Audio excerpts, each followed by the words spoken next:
Welcome to Foggy Entrepreneur Connect, another exciting episode. I'm chilling with a good friend of mine. I'll let him introduce himself. Mr. What that makes us, spend more money in terms and everything. Difficult to get hold of him, but thank God he's here. Yeah, So, yeah. say, how are you? I'm good. I'm well. Yourself, sir? Always, Yeah, always, yeah. always. Yeah, so introduce yourself. So for those that don't know me, my name is Musa FlexAudioNative Shikwambana. I'm a DJ. I'm a producer. I'm a radio presenter. I'm an event coordinator. Born and raised in Tanin, Limpopo, and yeah, this is me in a nutshell. I missed. Yeah, yabula namuntlha kokwana. Oh, great one. So, but let's go back to where it began.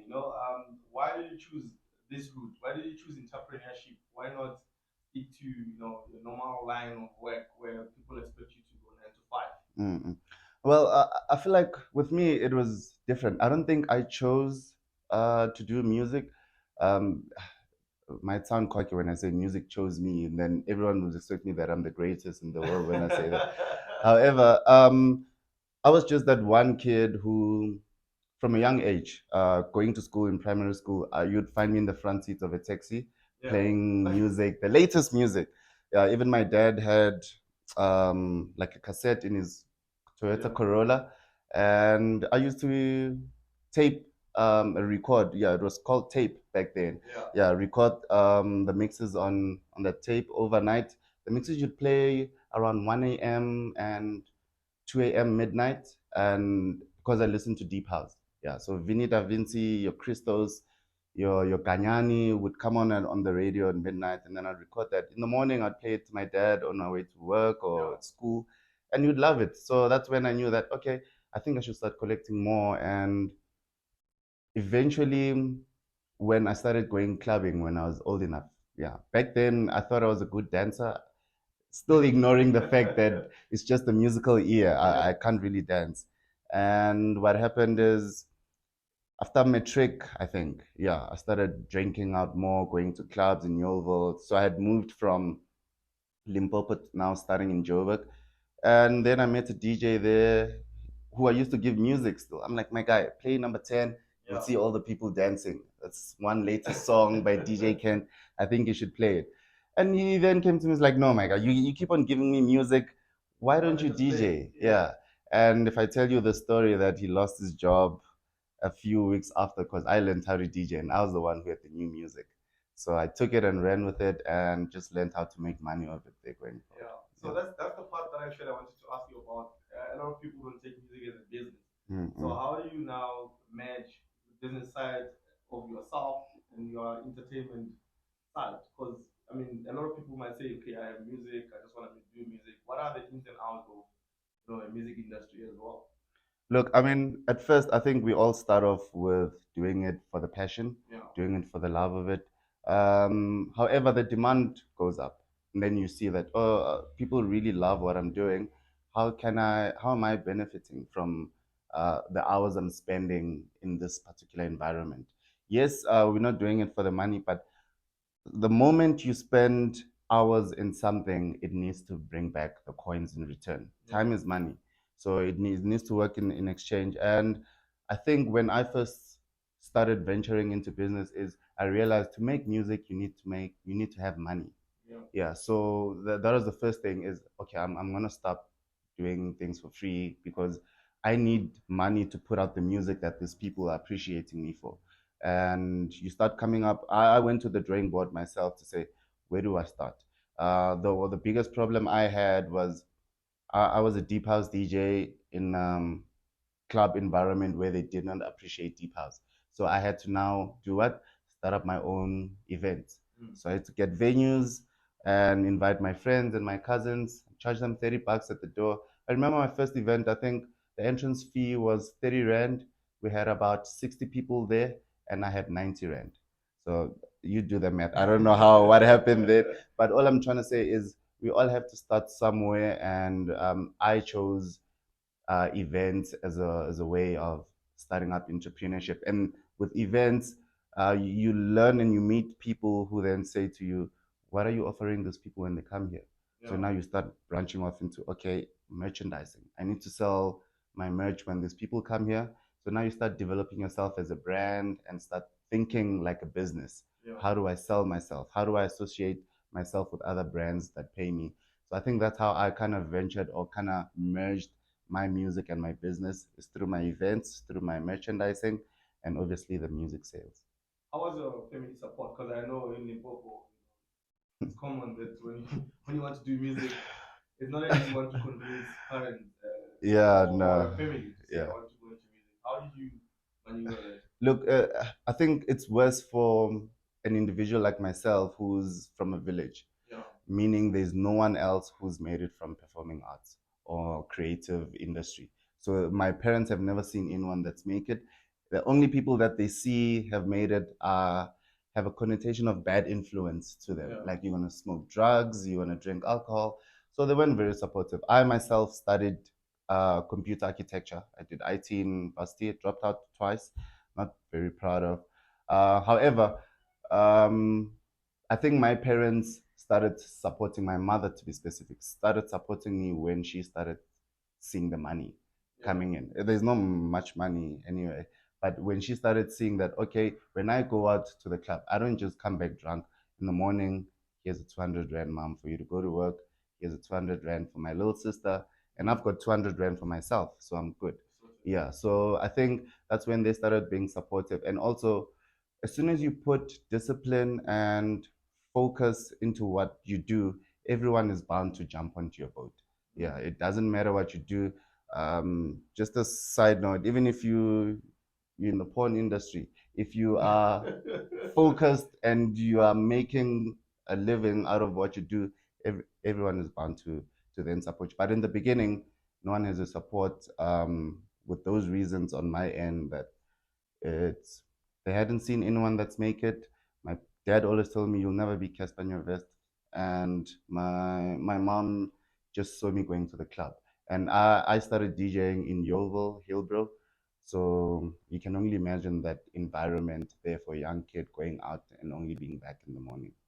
But I'm sure some sort of because whenever you talk to entrepreneurs and guys in business, there's always a capital required to start up any type of business, and that's always been the reason for most people not starting up. Yeah. So how did you manage to like try to raise funds to support your ideas? I've always believed in myself more than anything else. I've always thought that anything I can think of, I can execute. I only realized that that was a thing after when, yeah, that what you think you become. However, I've always had it in me. And I remember one of my first events, I always share this story and people don't believe me. I booked Kabza the Small for 1,000 rand.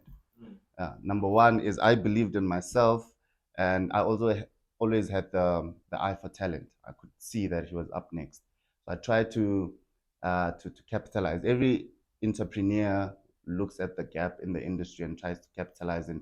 So I went and I saw that Gabs is coming up in Alex, and I started booking him for 1,000. But someone would say now, but Flex, I don't have 1,000 rand to try and capitalize on what you are trying to tell me now. Yeah.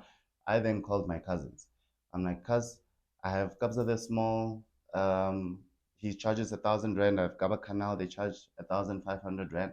If I book them, my event will be full, and I'll pay you back the end of the money. And what I did is, how many tickets do I need to sell to make 2,500 rand to pay back the initial month? And then you start planning. Then okay, how much do I will I make going forward after I sell this? How many tickets do I need to sell if I want to leave with 1,000 rand myself?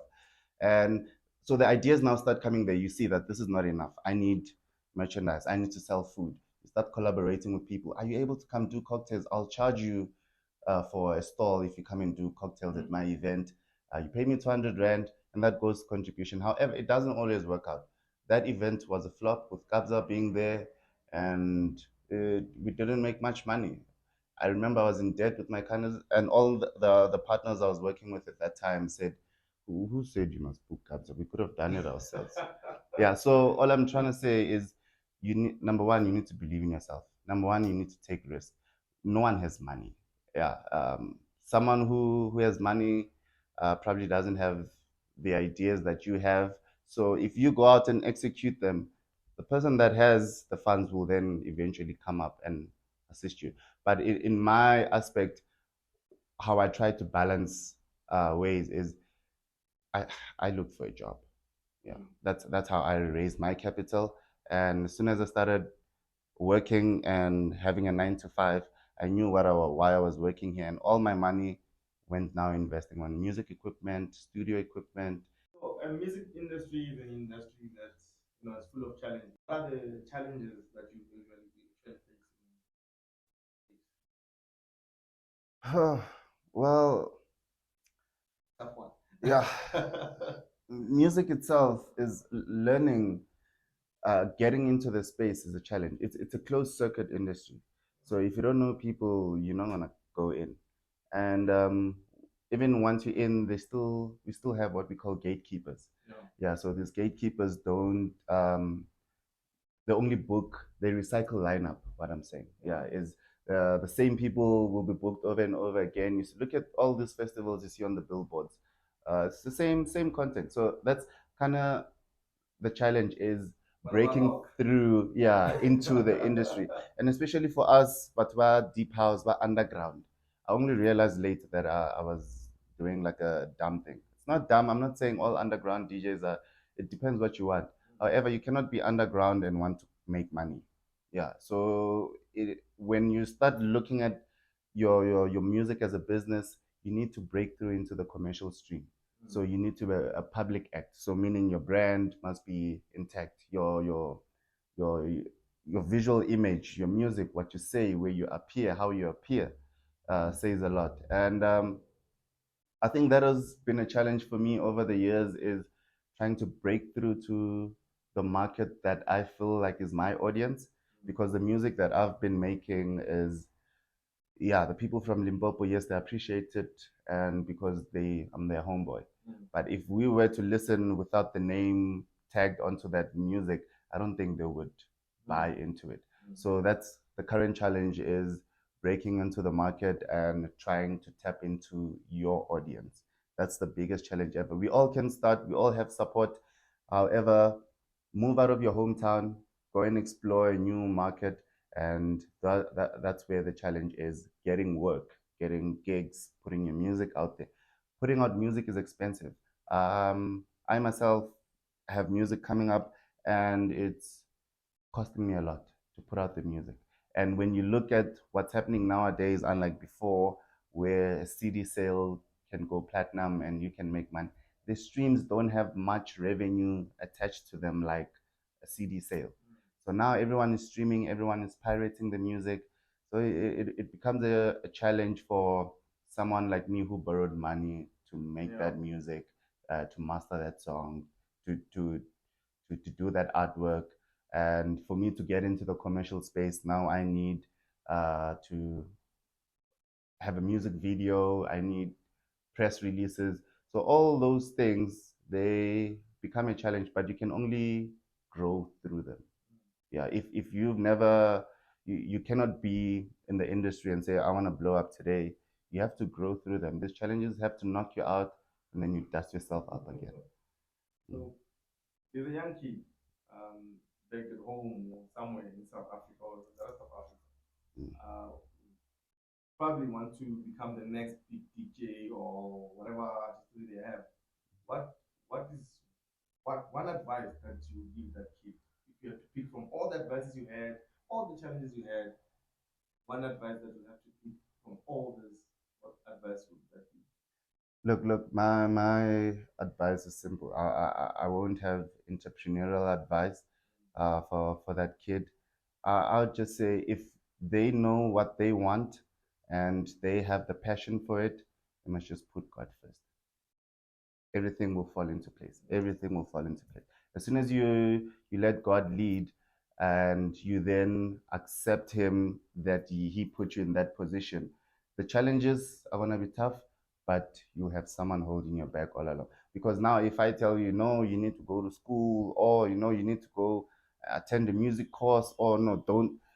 All these methods don't work out at the end of the day. In my words, is if you don't put God in the space.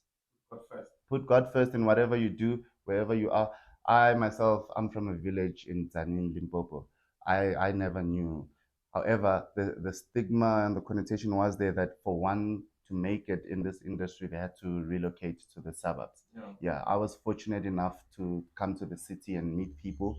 However, through everyone I've met, I feel like it's God's grace. You only meet people um, who are meant to help you and break you. Those that break you, that's God teaching you a lesson. So in everything, it's just kind of put God first in your scenario, so that when everything goes right, thank God. When everything goes wrong, thank God. Otherwise, this industry is not for the weak. You quit. And why I'm saying put God first is my industry is a drug infested industry. It's a substance infested industry. Without God, you'll fall into all these traps and you'll be misled. And at the end of the day, doesn't matter how talented you are, you then fall off. Remember, certain attacks of destiny knows your destiny before you. Yeah, Times. no, definitely. Who motivates you? Who's like this person that you look up to? Like, I want to be like this guy, or I want to move like this guy. Okay, so I've got a few people that I feel like they motivate me. So, okay, the first one is uh, it's kind of obvious for most DJs. Black coffee. Even when I DJ, I have one hand in my hand, like but I'm not. I'm not. Yeah, it's because why he's stepped up and showed us the path that it's possible, and also we same sound that we do is kind of, yeah, he motivates me to an extent that he's also probably from a village where he's from, and he's done it, and there he is. And another person who inspires me and who I look up to closely is Trevor Noah. Yeah, Trevor Noah is your random kid who knew that he was funny and ran with it. And what amazes me is when you think you're good at something and you watch how the world appreciates it, and then where your platform, your destination leads you. That's what's beautiful about the journey of being an entrepreneur, is the end result. And the the path through it is difficult. It has thorns. It has everything. However, hence we have people that we look up to, that keep us going, to say, look, it's possible. Another person that I kind of look up to, and I essentially want to run my business like him, is DJ Cleo. Yeah, DJ Cleo doesn't drink, he doesn't smoke. Yeah, and for him to be in this industry for so long and be consistent and be smart about his music, and not after a few years you also what DJ Cleo is broke, because no, yeah, DJ Kent as well is one of the few. Euphonic, Timber, these guys are well invested in property, and they know very well that music is a passion. However, what are we doing with the rewards and the earnings that we get from music to make a living? So music, you cannot make a living with music. Your fame comes and goes. You never guarantee that. That's all up to the audience. However, um, when you're invested in something, so people who don't just do music inspire me. People who don't just do comedy inspire me. People who don't just manufacture sneakers inspire me, because you are now showing me that, look, I'm one who wants to maximize their opportunities and their reach their full potential. And I don't think you would have met me if I just said I was just a DJ. Yeah. But here we are today speaking of what I'm passionate about. How do you now market you know your product, which is music? How do you market it? What strategies do you use to market it? So I had a conversation once with one of my friends, and he said to me, house music does not have a culture. Yeah, you cannot identify someone that listens to house music by the way they dress. Yeah. So then I thought to myself, oh, really? So if I go and dress up um, with 4GY the whole year, everyone who listens to my music may possibly dress up in the way I dress up. So what then happens in me doing that is I create relationships with you, collaborations with you, and that's how I get my music out to an audience that I've never tapped into. So I use fashion. Number one is collaborate with other fashion entrepreneurs to try and get my music out to new audience. To the existing audience, how do I market myself? Is your monthly mixes. I'm on radio and your gigs, and also snippets of me DJing from my previous gigs. So you always have to put out content almost every day. You cannot let your page die down if you want to attract a consistent audience. So how I put out my music, my methods is it's mainly fashion and just the idea that I don't let my friends listen to bad music. So in an essence, is my mixes will spread and I then get bookings from there on. I make relationships with people. I book other artists to make relationships with them so that tomorrow they book me as well. Yeah, you don't just think it's all about you and headline all your events or whatsoever. Another thing is it's events. I'll create an event and I book everyone. Those people will be there to watch everyone that I've booked, but while they're there, they want to see me perform. And tomorrow they know. So, but music is quite an interesting way because I can assume. Do you have a team that like go with? You have like a stylist because it seems like you guys are living a life. Oh, no, no, no, no. Well, no, no. This is just a one-man band. Yeah. Yeah, everything else that's catered for of what I cannot do, I have to pay for, unfortunately. Yeah, I don't have a PA. I don't have a marketing person that's doing all my marketing. So it's literally a one-man band. So when I get home now, is I'll have to check on my social media content. I have music coming up. Let me check. I need to send out press releases to the radio stations. And what else? Oh, I need to buy music for my next gig. What am I gonna play? In the interim, I've got music that needs to drop. I need to work on collaborations. There are vocalists calling me. Are you available to come work um, tomorrow? I record my own music. I produce my own music. I even now I had to learn how to use the software Canva so that I can do my own artworks. So I bought a camera so I can do my own photography. It's just the problem is when I'm on stage, I cannot take pictures of myself. You need people. Yes, you need people and you need a team. However, I'm not fortunate yet to afford one. But you want to go on. I think over the years, when I've already built one. Yeah, it's just a matter of me now putting on paper an invoice to say it's official. You're now working together. However, I do have people around me that we've worked with over the years that can say, look, this is what's happening. That's what's coming up. I can help with that. You need a website. I can help with the website. Oh, you've got music coming up. I can help with the press shots, photo shoot, and everything. However, it's a one-man band essentially. Or if you're listening and you're looking for a job, what Musa just said, there's so many opportunities to apply for. That's what I'm hearing. So with everything that's happening, right? I realize that as a musician, you're also an entrepreneur. There's days that when things don't go right. How do you forgive yourself? How do you think even forgiveness is important to keep on pushing and achieving? Yeah, look, like I said, when I started, my events were flop. Even till today, some of them are still are. And how I forgive myself is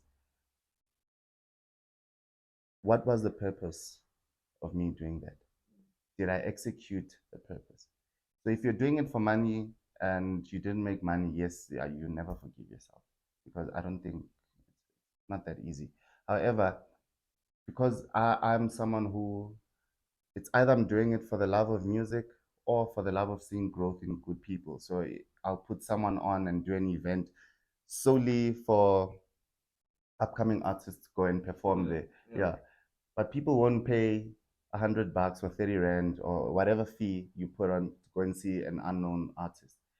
However, if five people do attend, and that one aspiring artist performs in front of five people, my mission is accomplished. What's on the face of everyone else, in an essence, to say, Mario, your event was a flop. How do you forgive yourself? I'm not mad. Yeah, he's happy, he performed, and that was my purpose of me doing that. So today, this morning, I was looking at, we get Spotify releases, back end releases, how many people streamed your song. I was on Facebook, people are at 200,000 streams for the year. I'm on 22. 22, I'm like, Jesus, that's terrible. Someone would want to beat themselves up. But then I looked up and I said, did some self introspection. Why did this happen? It's because why I didn't have much music. People got tired of listening to the same song over and over again. So each and every defeat, downfall is a learning curve. That's how you forgive yourself. Is tomorrow I'm gonna be better. Yeah, man. Yeah. So how do people find you if they want to stay in touch, support you as well? You know, let's get that 22 out. Yeah. No, let's get it up. Since I don't have a PA, you might as well follow me on all socials. It's FlexAudioNative, one word. FlexAudioNative. FlexAudioNative, one word on all social media platforms. Oh, yeah. For bookings, FlexAudioNative@gmail.com. Oh, great stuff, man. It was a pleasure having you. You know, follow Flex, support the boy. I've listened to your mixes a lot, and I've probably streamed quite a lot.